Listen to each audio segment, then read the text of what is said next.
Palakkad പൊൽപ്പുള്ളിയിൽ car പൊട്ടിത്തെറിച്ചുണ്ടായ അപകടത്തിൽ പരിക്കേറ്റ എൽസിയുടെ ആരോഗ്യനില മാറ്റമില്ലാതെ തുടരുകയാണ്. 45% പൊള്ളലാണ് എൽസിക്ക് ഏറ്റത്.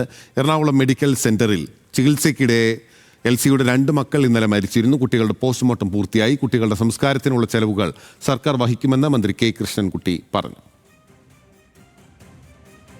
എല്ലാ ചെലവും ഗവൺമെൻറ് വഹിക്കാമെന്ന് പറഞ്ഞിട്ടുണ്ട്. ഇന്നലെ റവന്യൂ മിനിസ്റ്ററായിട്ട് വിളിച്ച് സംസാരിച്ചു. ഇപ്പോൾ കളക്ടറടുത്ത് വിളിച്ച് പറഞ്ഞിട്ടുണ്ട്. ഇപ്പോൾ അത് കൊടുക്കാനുള്ള ഏർപ്പാട് ചെയ്തിട്ടുണ്ട്. ധനസഹായം 16-ാം തീയതി മുഖ്യമന്ത്രി വന്ന ശേഷം 17-ാം തീയതി മുഖ്യമന്ത്രി എത്തുള്ളൂ. 16-17 എത്തുള്ളൂ.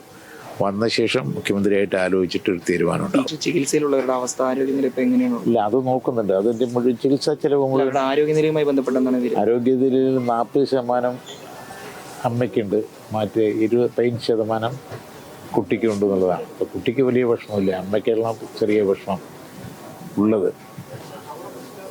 അപ്പോൾ അതിൻ്റെ പരമാവധി ചികിത്സ കൊടുക്കാനുള്ള എല്ലാ ഏർപ്പാടും ചെയ്തിട്ടുണ്ട്. നേരിട്ട് സർക്കാർ ചെയ്യും. പാലക്കാട് നിന്ന് അജിത് ബാബു നമുക്കൊപ്പം ചേരുകയാണ്. അജിത്ത്, ദൗർഭാഗ്യകരമായ ഒരു സംഭവത്തിന് ഒടുവിൽ 2 മക്കളെ നഷ്ടമായിരിക്കുകയാണ് പാവപ്പെട്ട അമ്മയ്ക്ക്. ഇപ്പോൾ അവരുടെ ജീവൻ രക്ഷിക്കുന്നതിന് വേണ്ടിയുള്ള ശ്രമമാണ്. എൽസിയുടെ ആരോഗ്യനില എങ്ങനെയാണ്?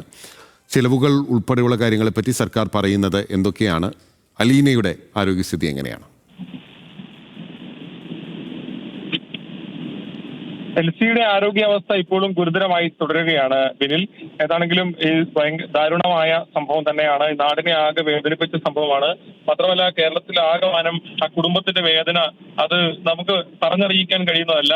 ആ കുടുംബം 2 മാസത്തിനുള്ളിൽ നേരിട്ട് എന്തൊക്കെയാണ് എന്ന് പുറത്തു നിന്ന് നോക്കിയാൽ മനസ്സിലാവുന്നതല്ല.